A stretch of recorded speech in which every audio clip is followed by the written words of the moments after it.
اللہ الرحمن الرحیم۔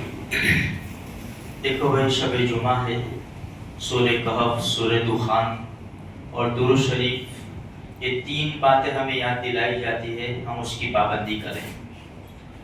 دوسری بات یہ ہے کہ آئندہ کل 15 اگست ہے، ہم 15 اگست کو خوشی منا لیتے ہیں، لیکن ہمیں یاد ہونا چاہیے کہ جس ملک میں ہم رہتے ہیں، اس ملک کی آزادی کے لیے 2 لاکھ مسلمانوں نے جانوں کا نذرانہ پیش کیا ہے۔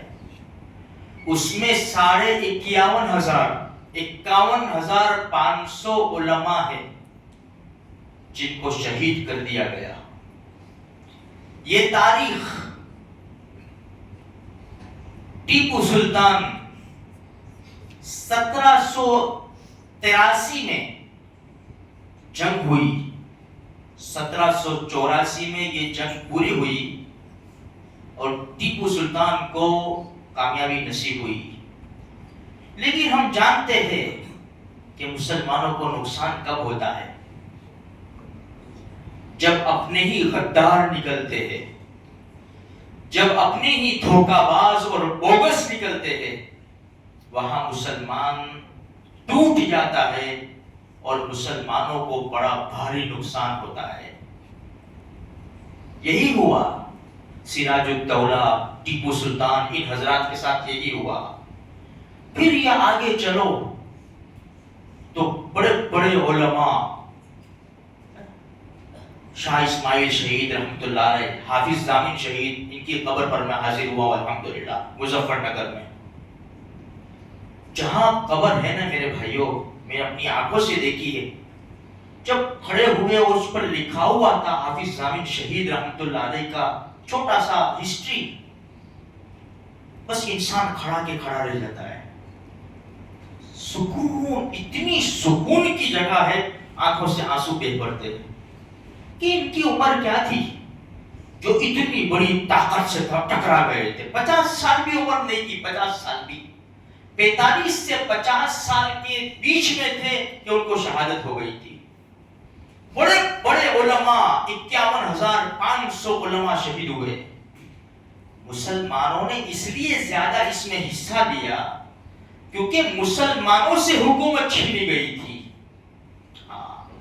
اور مسلمانوں کو نقصان بھی اسی وجہ سے ہوا کہ اندر کے مسلمان پھوٹ گئے تھے اور انگریزوں کی دی ہوئی لالچ میں آ کر انہوں نے مسلمانوں کو دھوکہ دیا اور بڑے بڑے مسلمان ہیں، بڑے بڑے علماء شہید کر دیے گئے۔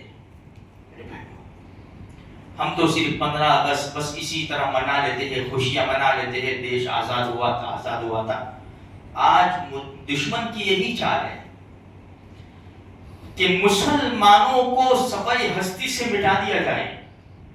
اسی لیے آج تک، آج سے کچھ سالوں پہلے تک جو چیپٹر اسکولوں میں پڑھائے جاتے تھے، آہستہ آہستہ اس کو نکال دیا اور دوسری چیزیں لا رہے، تاکہ آنے والی مسلمان نسل کو پتہ ہی نہ چلے کہ جس ملک میں ہم رہ رہے ہیں، اس ملک میں ہمارے باپ داداؤں کی کتنی بڑی قربانیاں ہیں۔ میرے بھائیوں، یہ جو ملک ہے نا، یہ خون پسینے سے سینچا گیا ہے۔ اگر کل قیامت کے میدان میں ہم پوچھ لیے گئے کہ اتنی ساری جانوں کا نذرانہ پیش کر کے ملک آزاد کر کے تم کو دیا تھا، تم نے کہاں چھوڑ دیا؟ آج قصور ہمارا بھی ہے، مجرم ہم بھی ہیں۔ ہم نے صرف اپنا دکان، مکان، بیوی بچے دیکھا، ہم نے ملک کی حفاظت کے لیے ہم نے کیا کیا؟ دشمن چڑھ رہا ہے، بگاڑ رہا ہے، سب کچھ کر رہا ہے، مٹا رہا ہے، لیکن مجھے فکر ہے اپنی دکان، مکان کی، بیوی بچوں کی۔ میرے بھائیوں، جو تنظیمیں کام کر رہی ہے اپنے ملک کی بقا کے لیے اور ملک کی ترقی کے لیے، کچھ نہ کچھ ہمیں اس میں حصے دار بننا پڑے گا، تاکہ ہمارا بھی نام انگلی کٹا کر شہیدوں میں آ جائے۔ یہ قربانی ایسے نہیں ہوئی،